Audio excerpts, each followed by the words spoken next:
Buenas noches. Buenas noches con todos. Muchísimas gracias por estar aquí a pesar del clima para esta segunda sesión acerca de la obra de Simone de Beauvoir. La última vez habíamos intentado hacer una pequeña introducción al segundo sexo, poniéndolo dentro del contexto dentro del cual fue redactado en el año 1949. Y habíamos visto un poquito quién era Simone de Beauvoir y habíamos comenzado a ver los problemas fundamentales a los cuales nos vamos a enfrentar en el libro El segundo sexo. Hoy vamos a comenzar ya realmente con la primera parte del libro, que se llama Destino de Mujer, y vamos a hablar un poquito de biología. Vamos a hablar de biología por una razón simple, que es que la jerarquía entre hombres y mujeres siempre ha sido, o siempre se ha intentado justificar la jerarquía entre hombres y mujeres por razones biológicas. Es decir, notarán que la ciencia pudo ser utilizada de manera ideológica, como siempre, para defender postulados metafísicos o postulados políticos. Es lo que vamos a intentar ver un poquito hoy. El capítulo acerca de la biología comienza con una pequeña interrogación que plantea Simone de Beauvoir, según la cual la diferencia de los sexos siempre fue notada, siempre fue constatada, pero nunca fue realmente explicada. Y comienza tomando como ejemplo un texto famosísimo de la historia de la filosofía que se encuentra en el Banquete de Platón, que es el texto que Platón dedica al amor, ¿ya? Las páginas 189d, 193d. Y en ese libro, Platón propone su propuesta de por qué existe una diferencia de sexos. Y cada vez que Platón tiene un problema conceptual extremadamente difícil que resolver, pues siempre recurre al mito.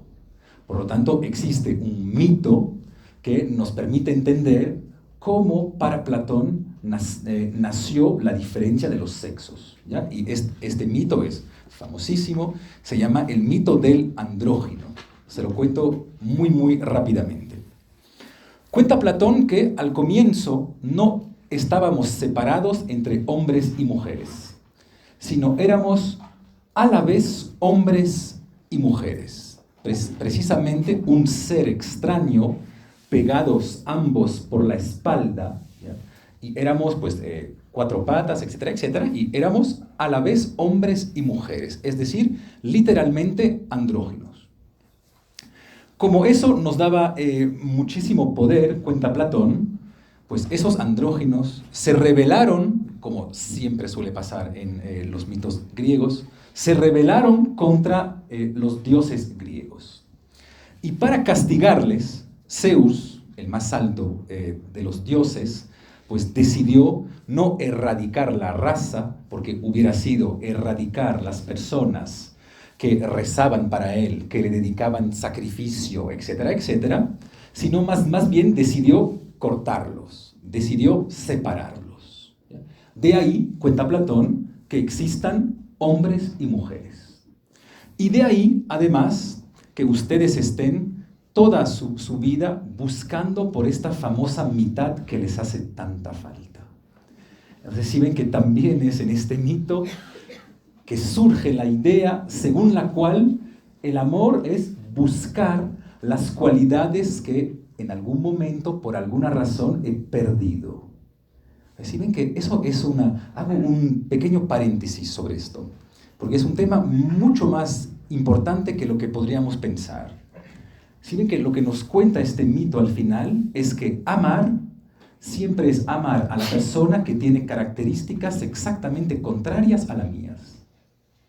Porque precisamente lo que voy a intentar es recrear esta unidad. Y esta unidad solo voy a poder encontrarla, pues, intentando demultiplicar mis características. Lo que yo tengo, de cierta manera, ya lo tengo. Voy a ir a buscar lo que me hace falta. De ahí que en Grecia el deseo siempre esté vinculado con alguna concepción de la falta. Deseamos lo que nos hace falta. Podríamos imaginar otra concepción del amor, que ya no sería griega, que consistiría en decir, no voy a buscar en el otro las características que yo no tengo para intentar recrear una especie de plenitud, sino al contrario, voy a ir a buscar en el otro características que yo ya tengo. ¿Sí ven que son dos concepciones radicalmente diferentes? Pero sí ven también a la vez que si bien este mito nos explica perfectamente cómo pudo nacer el amor, no nos dice absolutamente nada de la diferencia de los sexos. ¿Ya? Porque al final, saber que Zeus decidió separar los sexos por un castigo divino, a mí no me enseña absolutamente nada sobre la diferencia de los sexos. Por lo que Simone de Beauvoir hace un pequeño recorrido histórico en la filosofía y se da cuenta que al final esta diferencia sexual entre hombres y mujeres siempre la hemos tomado como un dato, como algo dado, como algo absolutamente evidente. Y explica que si lo hemos tomado como algo evidente, tal vez venga simplemente del hecho que siempre hemos notado que para poder reproducirnos había cierta adecuación o había cierta complementariedad entre los hombres y las mujeres. Entonces solemos pensar, aunque sea no de manera tan consciente, que al final esta diferencia sexual está completamente orientada al proceso de reproducción. De ahí la inmensa revolución antropológica que vamos a vivir muy pronto con el útero artificial. Porque deberemos encontrar otra buena razón de encontrarnos entre hombres y mujeres. Porque ya no nos necesitaremos ni los unos ni los otros para reproducirnos. Habrá que imaginarnos otras razones del encuentro. No obstante, si ven que el hecho que haya esta diferencia sexual para el proceso biológico reproductivo no nos permite entender por qué esta diferencia sexual se ha también construido históricamente en una jerarquía sexual. Porque en el proceso de reproducción, pues ambos, hombres y mujeres, son tan necesarios el uno como el otro. Y de hecho, si bien la genética puede explicarnos en qué somos complementarios, en ningún caso puede explicarnos por qué en muchas culturas humanas se ha puesto al hombre por encima de la mujer. Por lo que no basta con pensar biológicamente el proceso de reproducción para poder explicar eso. Hay que ir a buscarlo en otra parte.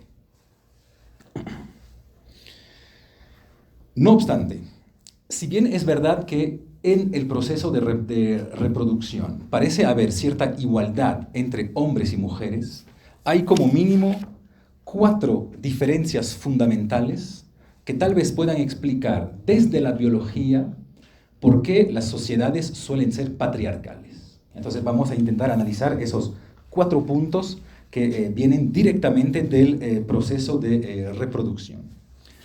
Simone de Beauvoir comienza explicando que una de las inmensas diferencias en la relación sexual entre hombres y mujeres es que el hombre es quien da y la mujer es quien recibe.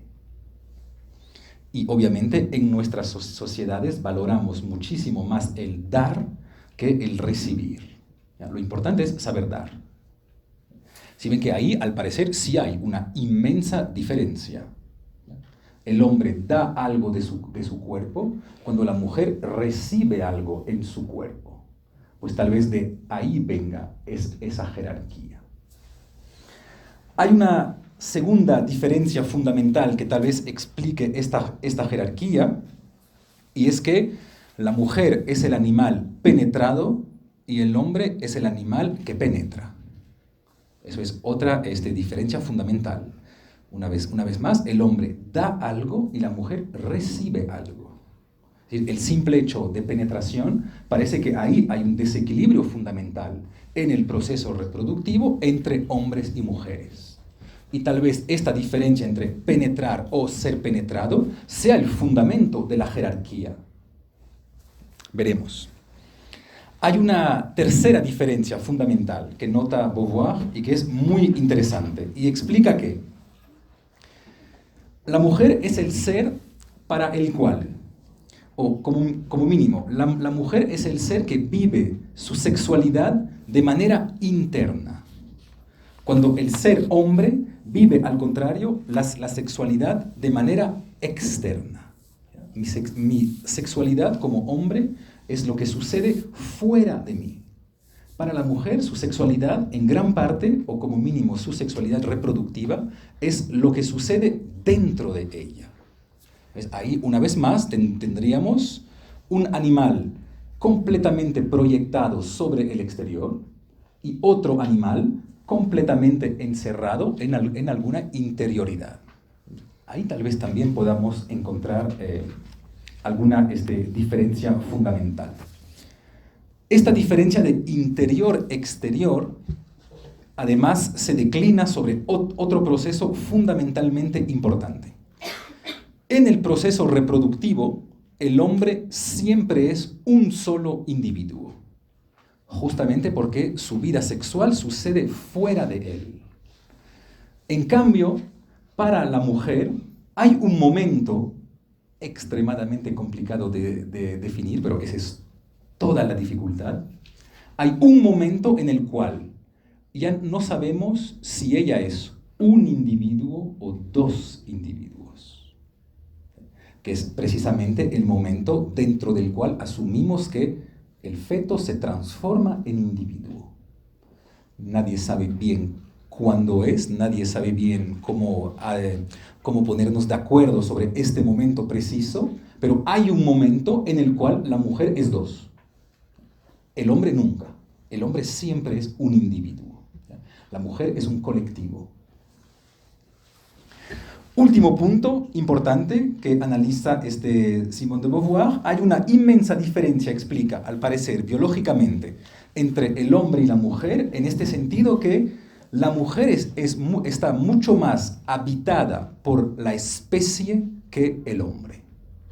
Es decir, que la mujer es ese animal al cual la naturaleza siempre le está recordando que pertenece al campo natural de las hembras.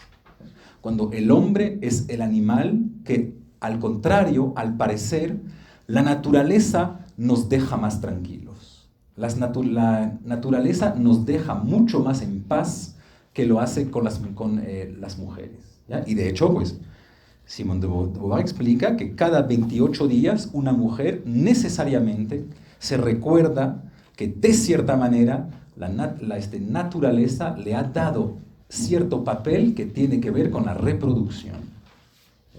Cuando al hombre, al parecer, no vive las cosas de esta manera. A tal punto explica que el proceso de menopausia puede ser experimentado o puede ser vivido por algunas mujeres como una verdadera liberación de la biología. Entonces, explica, por fin la naturaleza me deja en paz. O sea, por fin paso a ser un animal plenamente cultural, un animal liberado de mi ser natural.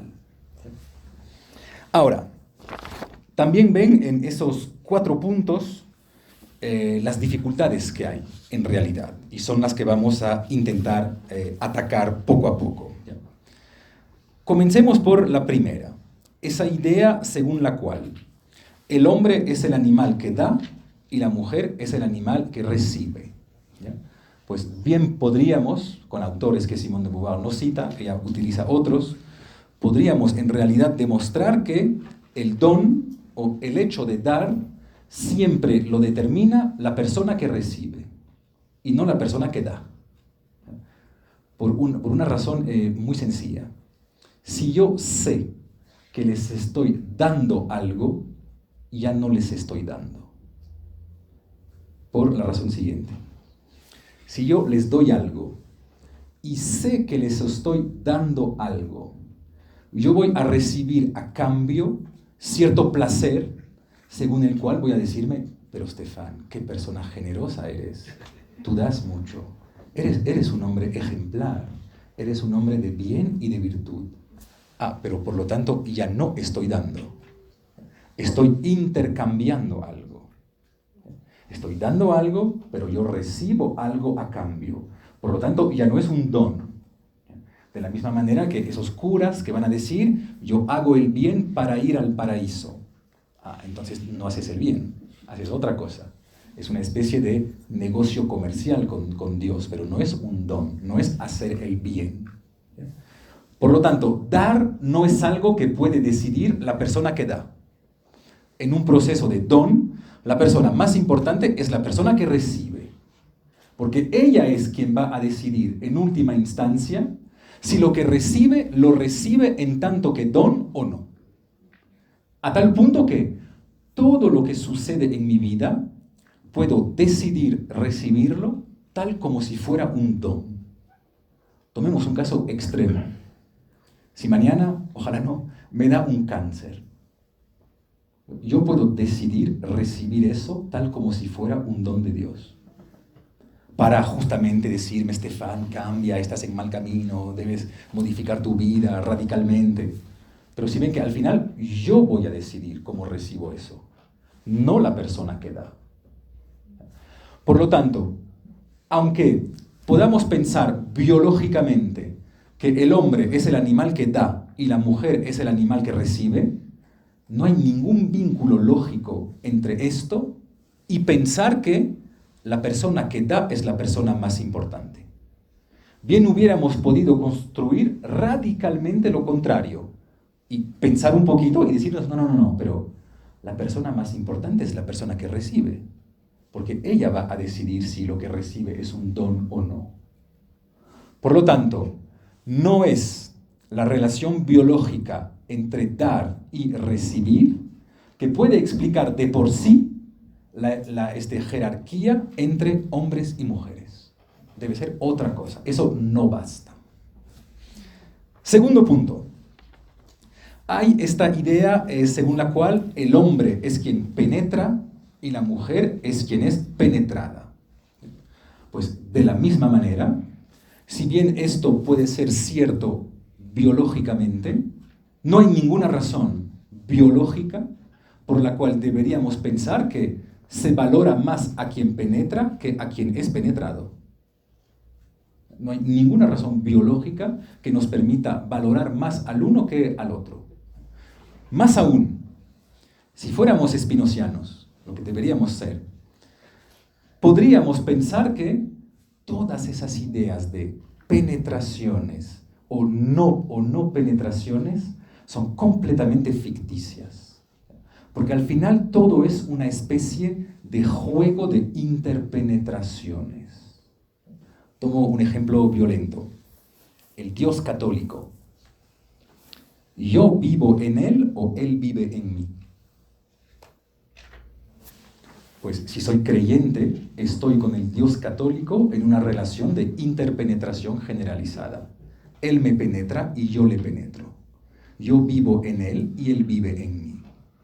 Por lo tanto, no es tan obvio que podamos distinguir quién penetra a quién. No, tal vez estemos siempre todos en relaciones de interpenetraciones generalizadas. ¿Mis ideas están en mí o están en otras personas? Pues tal vez a la vez estén en mí, pero yo también estoy penetrado por las ideas de otras personas. ¿Sí ven que sería muy difícil, de hecho, de determinar una idea verdaderamente mía?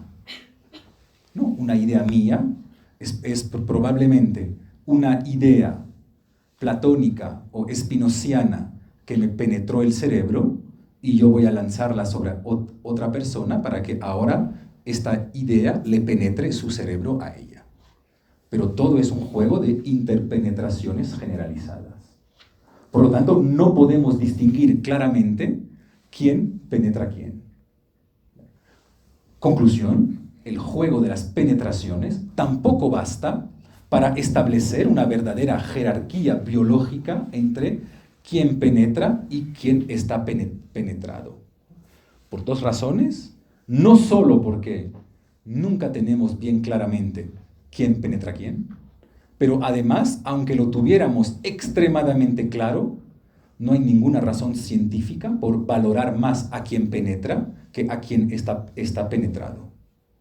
Por lo tanto, la jerarquía tampoco puede basarse en los juegos de penetración.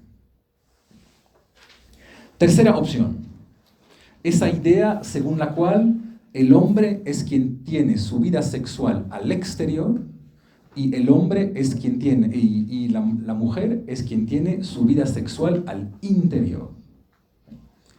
Eso sabemos desde Derrida como mínimo que da risa. Es decir, intentar distinguir claramente algo que es interior y algo que es exterior es el sueño más metafísico de la filosofía desde Platón y nunca se puede hacer realmente. Si yo tengo un virus, ¿este virus me es interior o me es exterior? Pues desde cierto punto de vista me es interior porque está en mi cuerpo, pero desde otro punto de vista me es completamente exterior, puesto que parasita el orden biológico que yo soy. Por lo tanto, me es a la vez interior y exterior.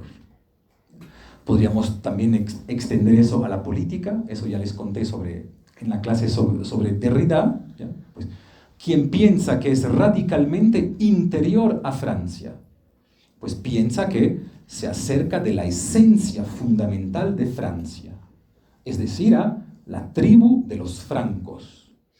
Chévere, pero esas tribus de los francos son extranjeros que venían del norte. Por lo tanto, mientras más me acerco a la esencia interna de Francia, más me acerco a su esencia externa. Que es exactamente lo que pasa también aquí en Ecuador, ¿ya? Cuando alguien dice, yo soy más ecuatoriano porque tengo raíces incas. Sí, pero los incas son extranjeros, precisamente. Y de hecho, todo el proceso humano desde la prehistoria es un proceso de colonización dentro del cual, desde cierto punto de vista, todos somos extranjeros a cualquier tierra. ¿Ya?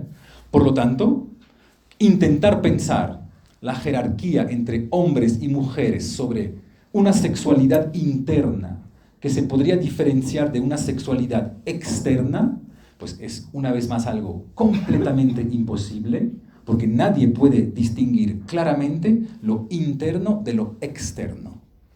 De hecho, el aire, ese es un ejemplo que Derrida toma, el aire que contiene una vagina, ¿es interior o es exterior a la mujer? Pues desde cierto punto de vista le es interior, porque está en su vagina. Pero desde otro punto de vista le es completamente exterior, porque no está en su carne. Está en un espacio vacío que no es la mujer. Por lo tanto, le es a la vez interior y exterior. No podemos distinguir claramente lo que nos es interno y lo que nos es externo. Por lo tanto, intentar distinguir o intentar hacer filosofía pensando que lo que podría explicar la diferencia entre la jerarquía y la jerarquía entre hombres y mujeres sea un problema de interioridad o de exterioridad, pues una vez más es algo absolutamente imposible. Por lo tanto, lo que nunca niega Simone de Beauvoir es que la biología plantea diferencias entre hombres y mujeres. Eso Simone de Beauvoir nunca lo niega. En eso recibió críticas muy duras de feministas contemporáneas que dicen no, ni siquiera hay diferencia entre hombres y mujeres. ¿Ya? Ella asume que sí hay una diferencia. Pero todo su problema consiste en decir, no entendemos bien por qué esta diferencia se ha construido en jerarquía. Y sobre todo, por qué esta diferencia sobre casi todo el planeta se ha construido en una jerarquía que casi siempre va en el mismo sentido. Eso es el misterio que debemos explicar, ¿ya? No la diferencia. Lo que hay que explicar es la jerarquía. Y para entender eso, pues Simone de Beauvoir retoma un poquito lo que ya hemos visto con eso de la naturaleza y de la cultura. Y explica, por alguna razón misteriosa, que en realidad no es tan misteriosa, se suele pensar que la mujer es un ser mucho más natural y por lo tanto mucho menos cultural que el hombre. Si ven que decir eso es de cierta manera decir la mujer es más animal que el hombre, está más vinculada a cierta animalidad biológica. Y sobre todo, por lo que siempre sorprendió a casi todos los seres humanos, pues porque la mujer es el animal que sangra. Es decir, es el animal que, a pesar de que ella intente alejarse lo más que pueda de la naturaleza, siempre hay algo en ella, su cuerpo, que le recuerda que de cierta manera tiene en ella una máquina reproductora.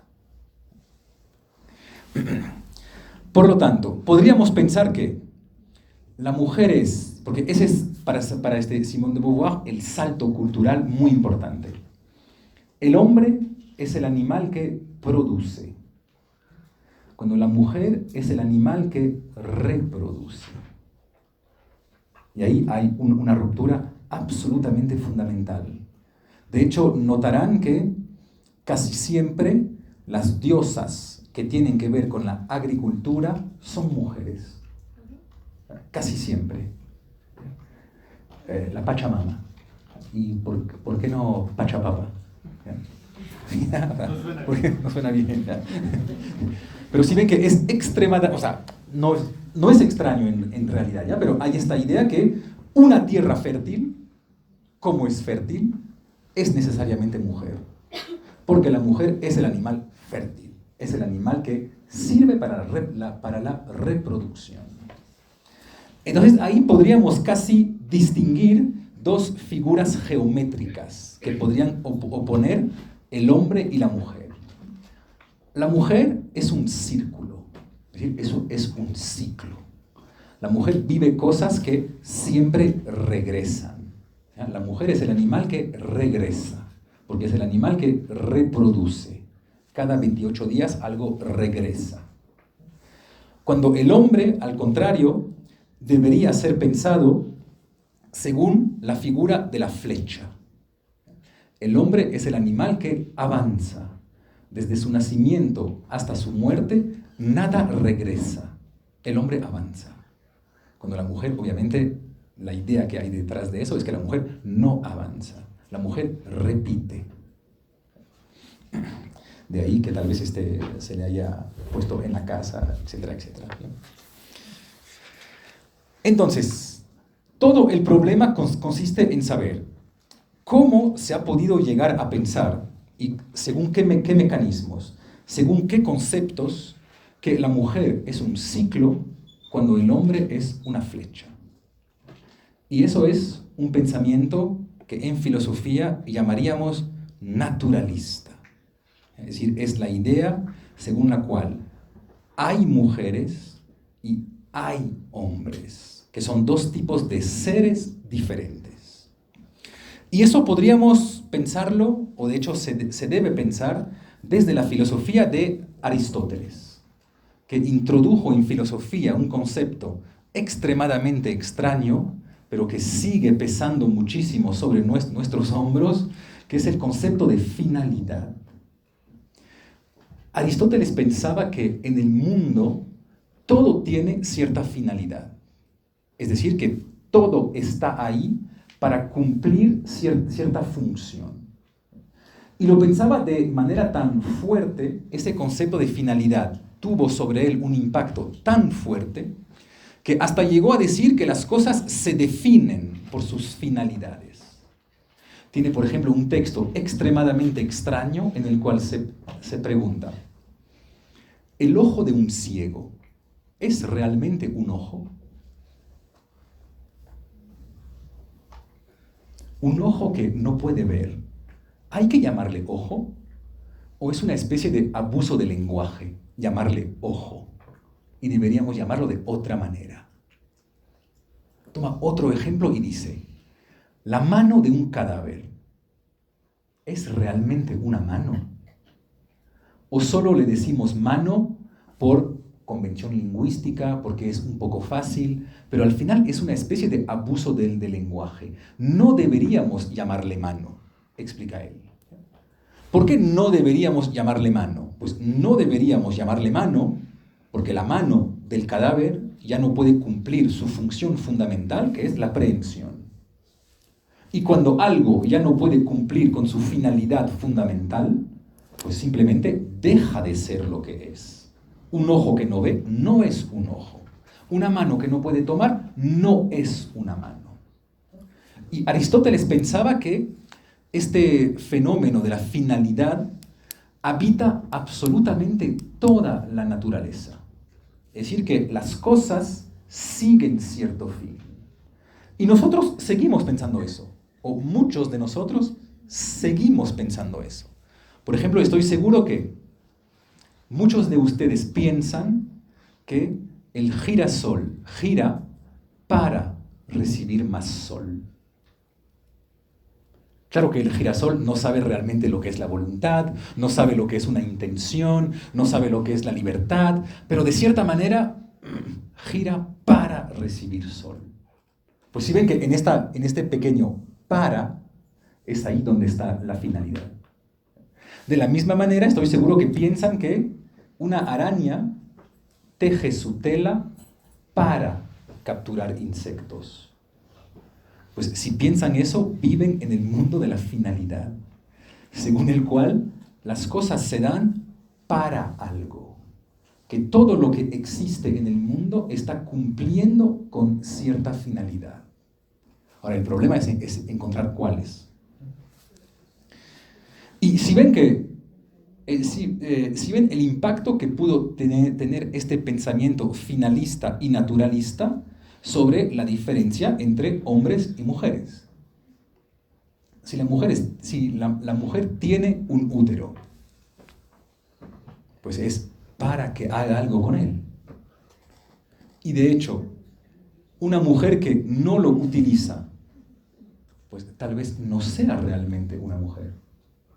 De la misma manera que el ojo que no ve no es realmente ojo. Entonces, si aceptamos esas definiciones según las finalidades, si ven que ahí sí de manera necesaria vamos a hacer de la mujer un ser extremadamente vinculado a la reproducción. Porque obviamente tiene un útero. El problema es de saber si la define su útero. Si tal como lo piensa Aristóteles, el hecho que yo tenga algo me lleva necesariamente a utilizarlo para realizarme plenamente. Y de hecho es un debate hoy que sigue vigente. Yo escuché muchas veces personas decir, una mujer que no es madre no es completamente mujer. Si ven que eso es una opinión plenamente aristotélica. Porque consiste en decir, tú tienes por alguna razón natural este instrumento y si no lo estás utilizando, no te estás realizando plenamente. Entonces, si ven que pensar las relaciones entre hombres y mujeres desde la naturaleza y más aún desde la naturaleza tal como la piensa Aristóteles, es decir, una naturaleza finalizada, pues es necesariamente ubicar a las mujeres dentro del campo de la reproducción, necesariamente. Entonces, tal vez esto sea lo que debamos romper. Esta idea según la cual hay esencias que se realizan plenamente si es que realizan sus finalidades. Y eso ya comenzó a deconstruirse un poquito en el pensamiento moderno, cuando se comienza a atacar a Aristóteles. Porque si ven que Aristóteles, me imagino que cuando ustedes leerán a Aristóteles, les va a pasar tal como nos pasa a todos, todo lo que dice parece obvio. O sea, uno va avanzando en el libro y se dice, pues claro, es genial, tiene toda la razón, claro, o sea, efectivamente hay en el mundo, todo sirve para algo. Hay un océano, el sol calienta el océano, eso evapora agua, genera nubes, hay un viento que empuja las nubes sobre la tierra, cae el agua, nutre las plantas, pasa el agua debajo de la tierra y mediante los ríos regresa al océano. Finalidad perfecta. Todo está en orden y no hay que dañar este orden. Aprovecho para decirlo que hay cierta dificultad del regreso de este pensamiento finalista en las ecologías contemporáneas. Cuidado, cuidado. Podríamos cuestionar esas finalidades como mínimo por dos razones. Uno, nadie tiene ni la mínima idea de las finalidades de las cosas. Por ejemplo, cuando Aristóteles dice, una mano que perdió su función de prehensión ya no es una mano. Sí, pero ¿cómo Aristóteles sabe que la mano sirve para tomar? ¿Cómo sabe eso? La mano sirve para 1000 cosas. Sirve para tomar, sirve para manejar el equilibrio, sirve para regular la temperatura del cuerpo, sirve para 1.000.000 de cosas. ¿Por qué él decidió que esta es la finalidad de la mano? Así que si ven que todos pensamos conocer las finalidades de las cosas en el mundo, pero en realidad, si nos sentamos, no tenemos ni la mínima idea. ¿De qué sirve la lluvia? Pues Aristóteles obviamente contestaría, pero Estefan, es obvio, la lluvia sirve para nutrir las plantas. Y las plantas a la vez nutren los animales, y los animales nutren a los seres humanos. Pero en realidad hay un cura en el siglo XVII que se llama Malebranche, que le hace una objeción magnífica a Aristóteles. Y le dice, si la lluvia sirve para nutrir las plantas, hay algo que yo no entiendo bien. ¿Por qué el lugar del mundo en el cual más llueve son los océanos? Si ven que lluvia sobre el océano es un poquito de agua dulce sobre mucha agua salada. No sirve de absolutamente nada, según la lógica aristotélica.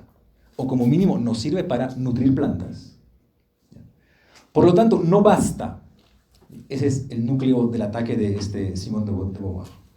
No basta que algo se dé para que podamos decir que sirve para eso. No es porque de vez en cuando la lluvia efectivamente nutre las plantas que podemos sacar de eso que la lluvia sirve para nutrir las plantas. Tal vez la lluvia no sirve para absolutamente nada. Pues lo mismo podríamos aplicar a las mujeres. No es porque las mujeres tienen un útero que las mujeres sirven para la reproducción. Tal vez debamos distinguir el orden del ser, lo que realmente hay, lo que se da, lo que existe, y el orden del deber ser, lo que yo debería hacer a raíz de este ser. No es porque tengo un útero que el uso del útero me define en tanto que mujer. De la misma manera que para la lluvia. De la misma manera que para una araña.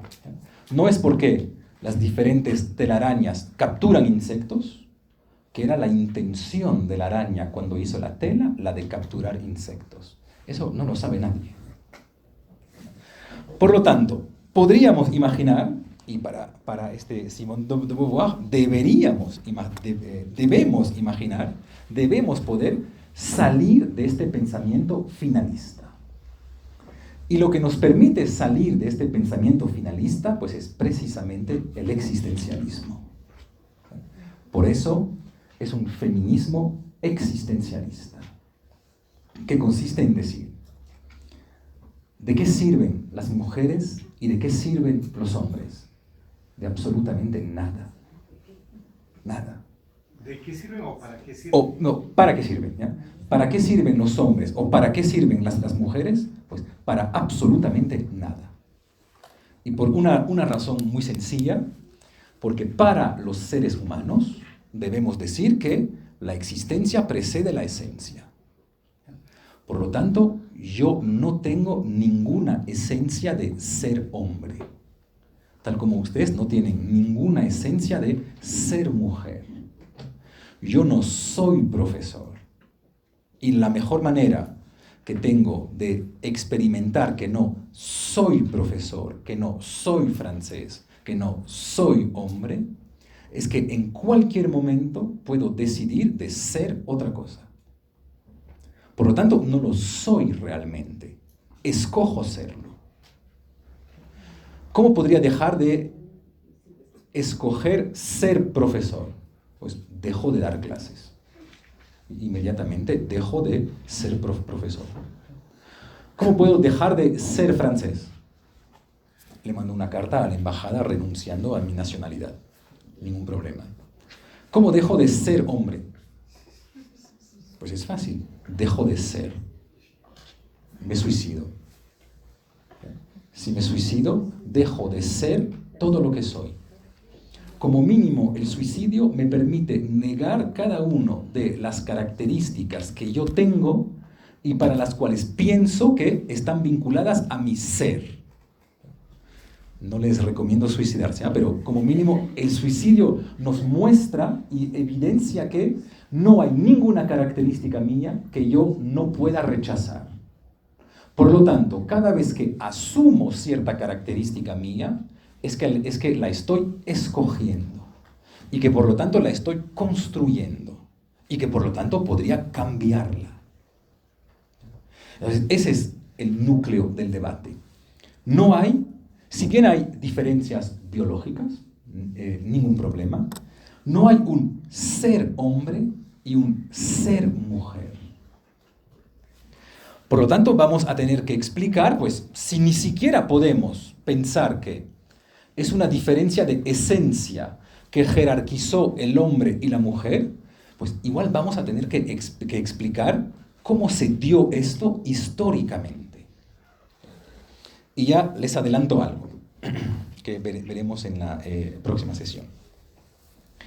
Simone de Beauvoir explica que no hay mujer, tal como no hay hombre, porque la mujer siempre es, tanto como el hombre, un ser en situación.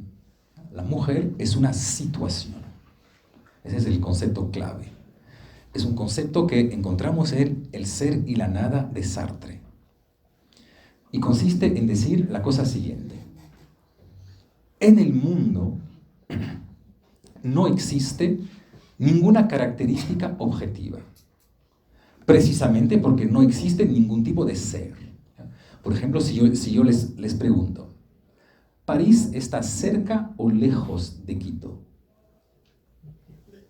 Si ven que es una pregunta estúpida. Pues depende. Si yo quiero ir a París caminando, me parece súper lejos. ¿Ya? En cambio, si no me importa París, a lo mejor me parece muy cerca. Pero si ven que la relación cerca o lejos, al final es una relación que depende de cómo yo experimento esta distancia. No hay distancias objetivamente lejanas. 1 hora de tiempo, ¿es algo largo o es algo corto? Pues a lo mejor 1 hora de clase sobre Hegel es largo. 1 hora haciendo el amor es muy corto. Pero si ven que incluso el tiempo y el espacio no existen de manera objetiva. Siempre existen a la luz de mi proyecto, a la luz de lo que yo esté proyectando sobre el mundo. Pues eso es precisamente la situación. La situación es lo que me da el mundo, o tal como me aparece el mundo, pero nunca de manera neutra o de manera objetiva, porque el mundo nunca aparece de manera neutra o de manera objetiva. El mundo siempre me aparece a la luz de cierto proyecto que yo tengo. Entonces ya con eso pues podemos pensar, tal vez, o podemos repensar la jerarquía entre hombres y mujeres.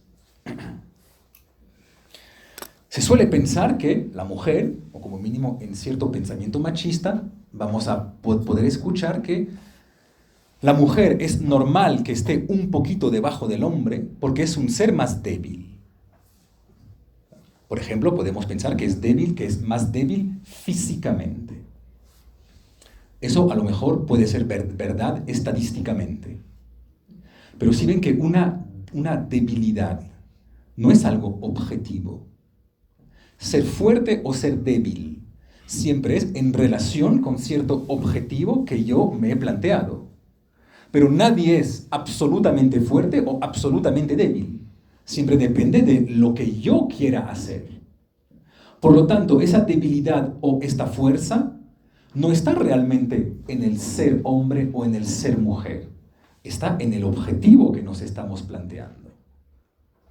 De la misma manera, en el pensamiento, en cierto pensamiento capitalista, pues vamos a decir que es absolutamente justo que paguemos a las mujeres menos. Porque cuando yo como empresa contrato a una mujer, estoy asumiendo un riesgo superior. Estoy asumiendo que en algún momento se embarace y yo deba pagarle algunos meses, ella estando fuera de la empresa. Por lo tanto, para compensar este riesgo, pues voy a pagarle un poco menos que el hombre. Porque con el hombre no corro este riesgo. Si ven que hay cierta lógica en eso. La única dificultad es que, una vez más, que la maternidad sea una debilidad o una fuerza, no es un concepto absoluto. Es una construcción nuestra. Hemos decidido como sociedad que la maternidad es una debilidad. Pero eso, la biología no lo dice, la ciencia no lo dice. Es una construcción social nuestra. Efectivamente, en el mundo capitalista, alguien que se ausenta de la empresa y al cual debemos seguirle pagando, es una debilidad para la empresa. Así, pero en el mundo capitalista. No de manera general. Entonces, cuando hablamos de, habrán escuchado muchísimo hoy en día esa idea según la cual las personas que hablan de género siempre son personas que hablan de construcciones, cuando las personas más naturalistas son personas que piensan más que las cosas están dadas, con esta idea de construir o asumir lo que está dado. Pues todo depende de lo que estamos construyendo. Porque si ven que al final, desde una posición existencialista, bien podríamos imaginar que la totalidad del mundo es una construcción, no solo el género.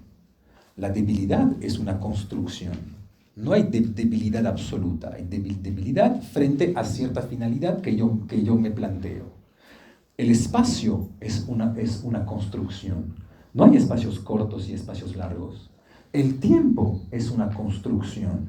No hay tiempos cortos y tiempos largos.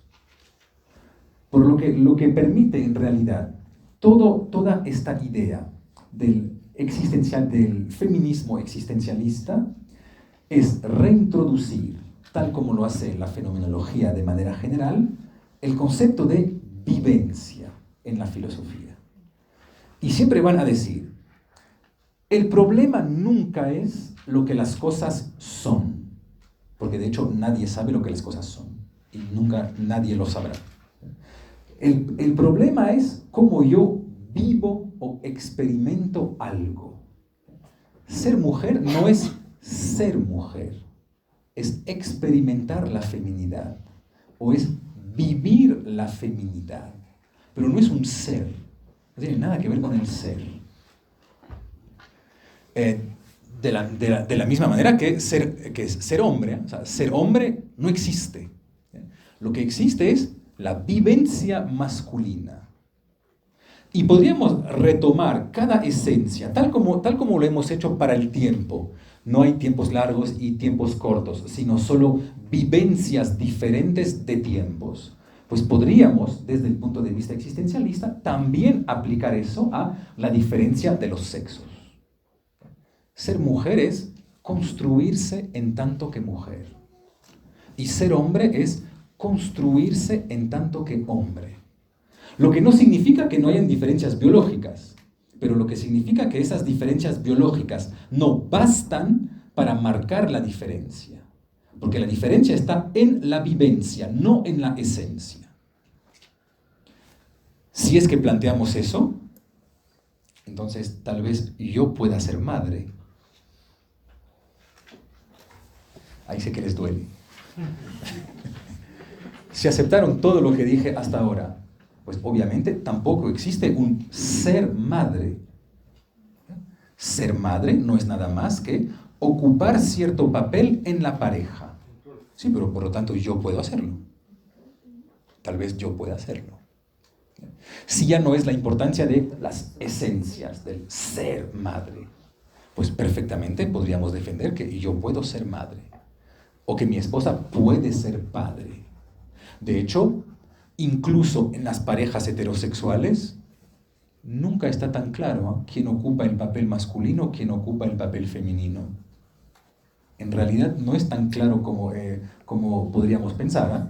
Bien sabemos que los papeles sociales no tienen nada que ver con el sexo biológico, que se pueden construir de otra manera.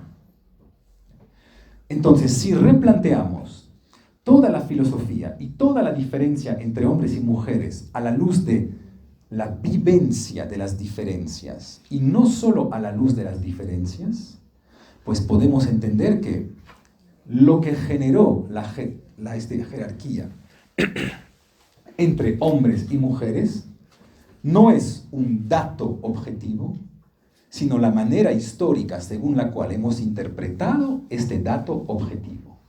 El dato biológico de por sí no basta. De cierta manera no es nada. Lo importante es la interpretación que nosotros vamos a hacer de este dato biológico.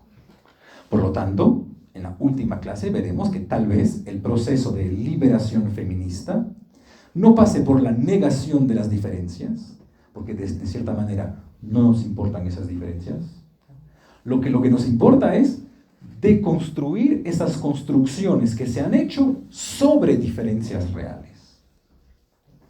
Si hacemos eso, estamos plenamente en el feminismo existencialista de Simone de Beauvoir. Muchas gracias por su atención.